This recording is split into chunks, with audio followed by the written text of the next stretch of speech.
মাওলানা মাহমুদুল্লাহ হাফিজাহুল্লাহকে 3 বছর পর আপনারা মুক্তি দিয়েছেন।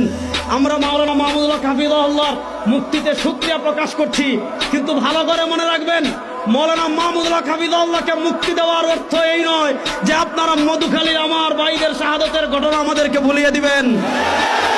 আমরা শাহাদতের দাবি, আমাদের ভাইদের রক্তের দাবি আদায়ের জন্য আমাদের নেতৃবৃন্দ যদি আমাদেরকে নির্দেশনা দেন, আমাদের নেতৃবৃন্দের আনুগত্য চূড়ান্তভাবে প্রকাশ করে আমার ভাইয়ের রক্তের বদলা নেওয়ার জন্য আমরা প্রস্তুত আছি না ইনশাআল্লাহ। আমি হিন্দু সন্ত্রাসীদেরকে বলবো এটা গুজরাট নয়, এটা বাংলাদেশ। আমি হিন্দুদেরকে বলবো এটা দিল্লি নয়, এটা বাংলাদেশ। আমি বলবো এটা ইন্ডিয়া নয়, এটা শাহজালালের পুণ্যভূমি বাংলাদেশ।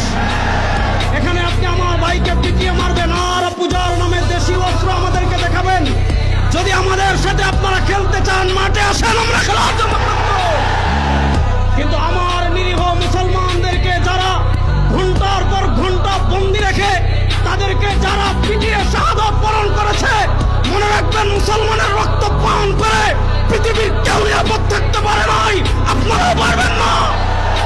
এই রক্ত কথা বলবে ইনশাআল্লাহ।